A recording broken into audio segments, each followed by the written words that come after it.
Hey,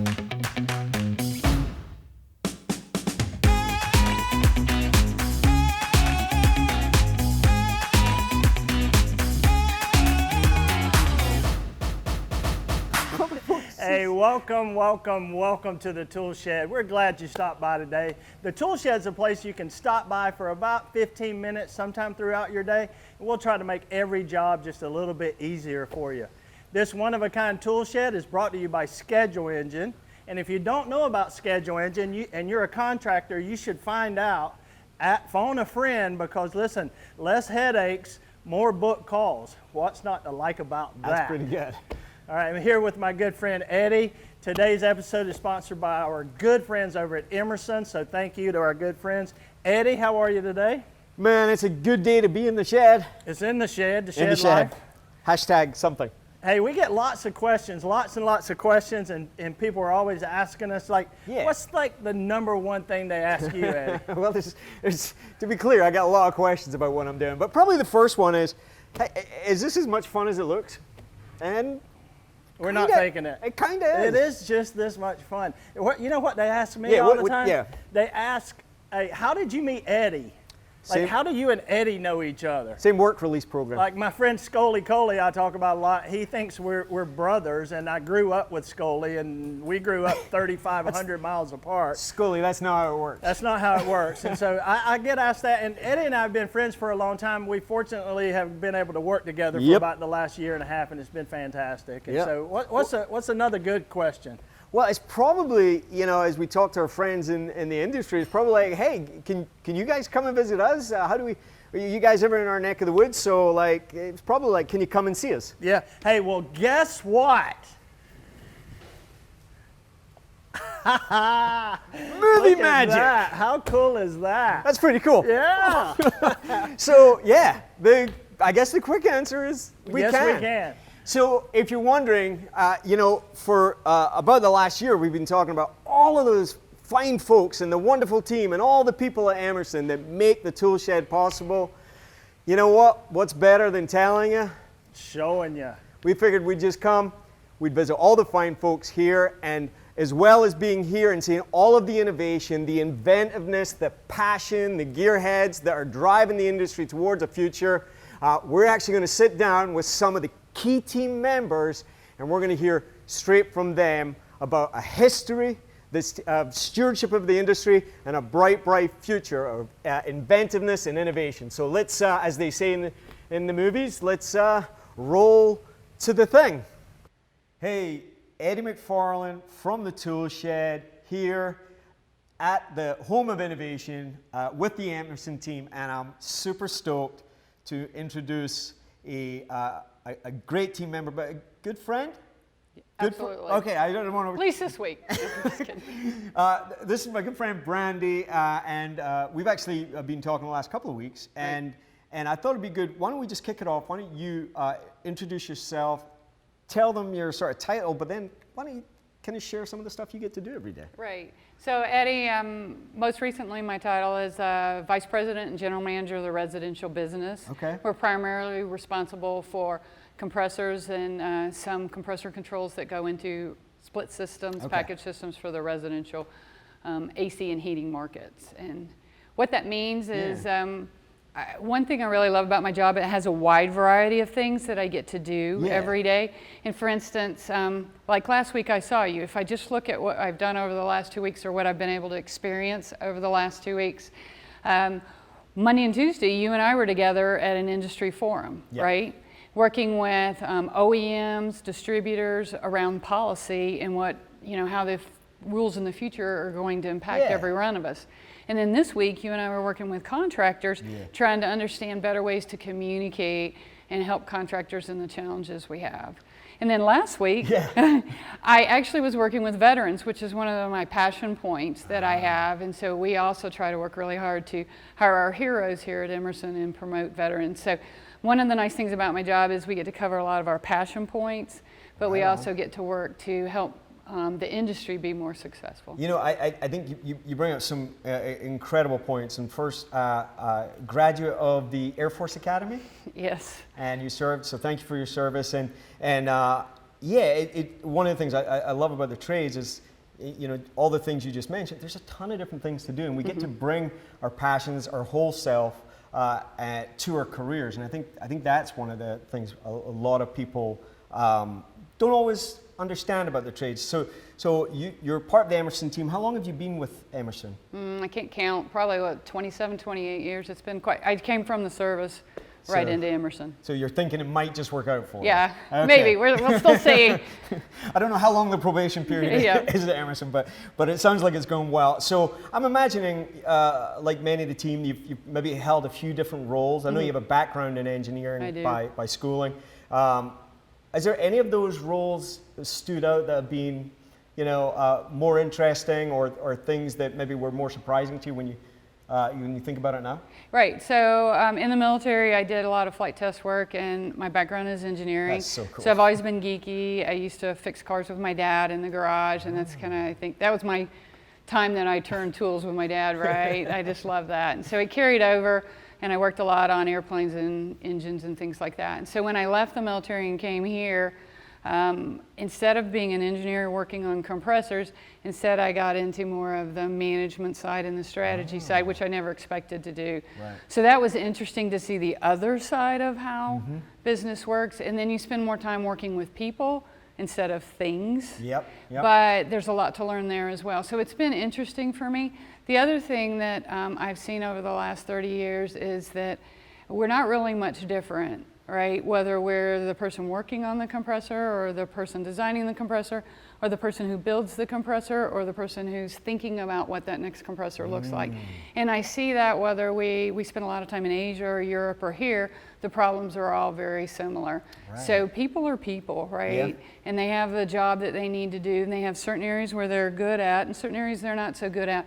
But we all have to your point, come to work with our whole self. So that's been really interesting for me to see. I think, we're very fortunate to have Emerson as a partner for the Toolshed, to underwrite this and give all of this education to the trades. And what I find myself smiling at is it's exactly the stuff we talk about in the trades. This is people. Right. Jerry always says, don't run past the customer to make love to the air conditioner. And when we think about what we talk about every day at the Toolshed, it's the technical piece sometimes comes a bit more naturally to the people that we're working with. Certainly does. And there's most of the equipment comes with an installation guide and an operation sequence, but people don't always come with that. That's right.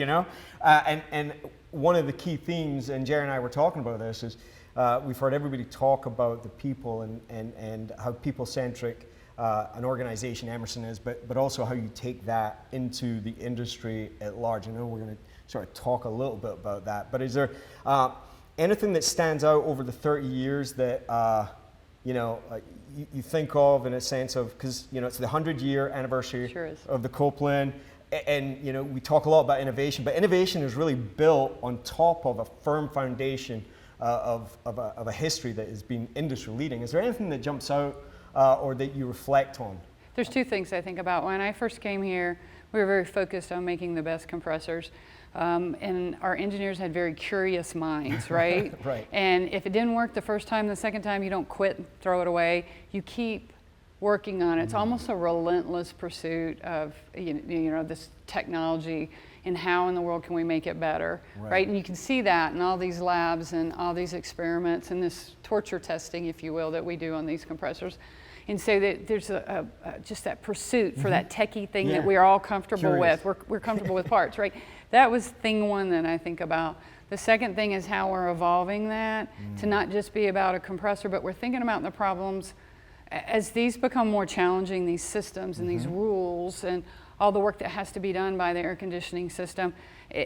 One item alone can't solve it. It has to be done in a larger system. And we're thinking about how you solve those problems from a standpoint of a whole home or a whole building. And I'm sure as you've talked to other people, you've seen some of the innovative things we're trying to do to think beyond just the compressor.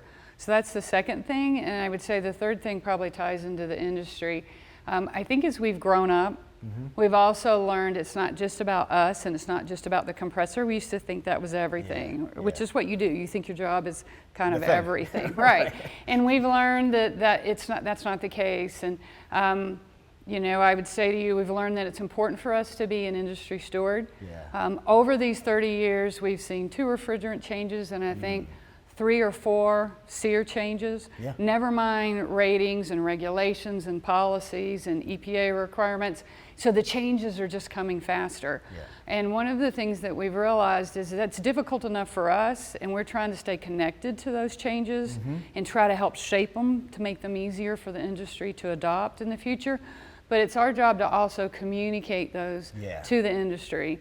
So we're very fortunate. We've learned that we have a very wide view. Yep. So we don't sell things to contractors, really. Yep. We sell to OEMs who sell to contractors. Right. So as a result, the relationship that we get to have with contractors tends to be a bit more objective. We can hear what they have to say, which is really important, but then we can also feed back information to them because we're not trying to sell them on this brand, this Remuner or Linux or whatever it might be. And so I think that gives us a little bit more of a permission and objectivity to speak to them. So we've kind of really incorporated that in our hearts because we believe that if our industry is strong, then we're strong. Right. And we all know that we've had, you know, at times the industry isn't viewed favorably. Sure. You know, we get some bad reputation for some work that might not have gone the way that it should, and that reflects on all of us. And so we, you know, that bothers us because that's like, you know, we don't like that light, and that's not how we feel that we are. And so this industry stewardship position that we have by virtue of us talking here or through the trades, you know, allows us to be able to share that information with industry so that we can all be better together. There's a ton in that, and that's such a rich perspective. And I think about, you know, everything you've been talking about. It's technology. It's driven by people. One of the things I've been hearing is how you keep the end user in mind. We've heard about, you know, whether it's food safety or comfort, environmental. It's you know, there's many stakeholders for you. But I love the position that you take. Use the phrase industry steward, and I think stewardship's such a great mental model to begin with, and I'd encourage all of our audience to think as their role as stewards. You know, we get to bring ourselves to a problem or a solution or a team first, but we never really own it, right? Right. And so as I think about that, and then of course, you know, one of my favorite sayings is what's good for the hive is good for the bee, and that's certainly what I've seen represented. As I think about Emerson, one of the things I've observed and where my relationship with Emerson has come from is the role that I've seen Emerson behind the scenes. So, you know, that wasn't a particularly full room last week. There's not many people know that you take time out and you advocate and you know, you incur costs to help flesh out that perspective. You could easily stay in this little sort of myopic bubble, but you really do have this perspective. What do you think people would be surprised to learn about Emerson as an organization when it comes to that idea of stewardship?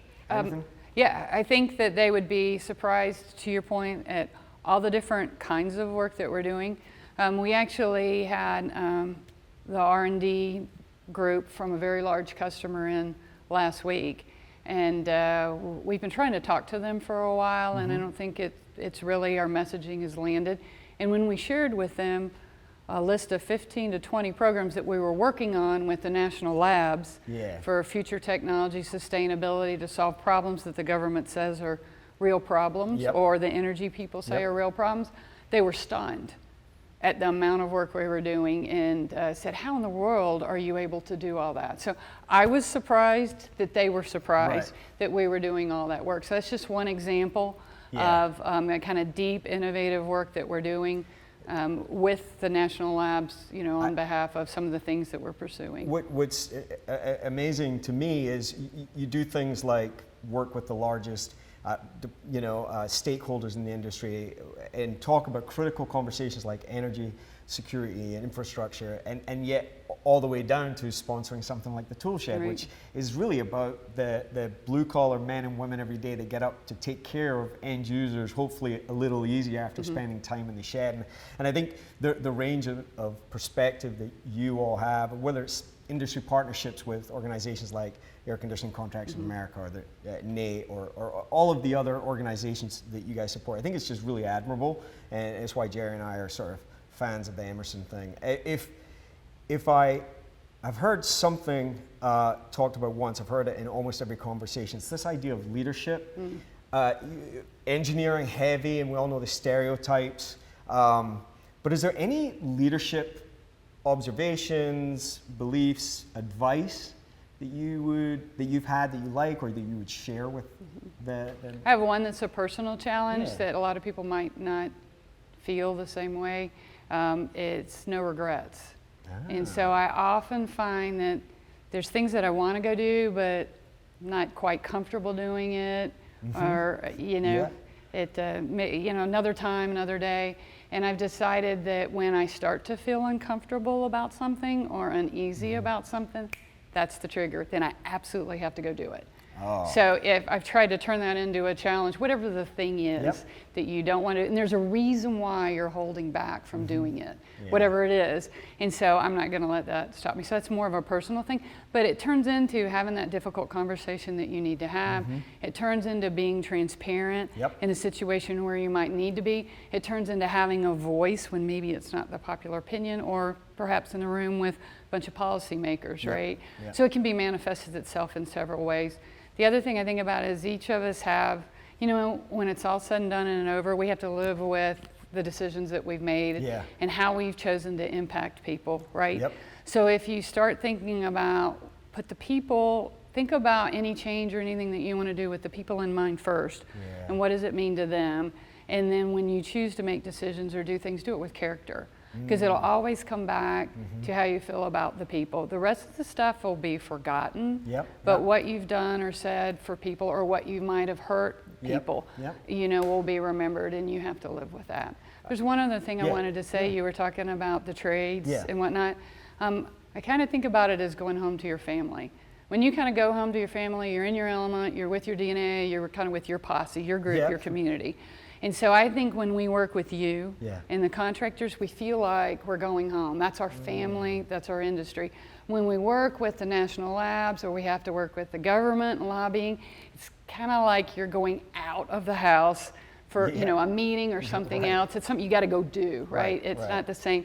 But when we're back here, like with you in the tool shed, or we were the other day with Yeah. contractors, it's coming back home to be with your family. So I think that's how a lot of us think about it, because we're all in this together.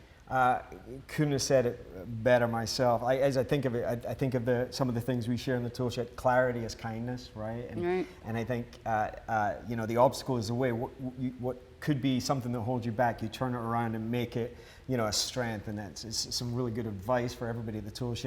And thank you very much for the kind words. We definitely feel like we've been at home here, and all the people we've met are family. That's it, I'm moving in, I'm taking over the basement. I want the remote control, and I'm changing the channel. No, thank you very much for everything. Thank you for your kind thoughts. I want to encourage everybody to check out all the incredible things that Emerson does. They are and have been incredible team, men and women, driven by an inventiveness, and they are our proud partners here at the Toolshed. And of course, we can do this without the incredible people at Schedule Engine, the place where you can book more jobs with fewer headaches. And that sounds like kind of rocket surgery to me, so check it out. Thank you for being here. We will see you next time in the Toolshed.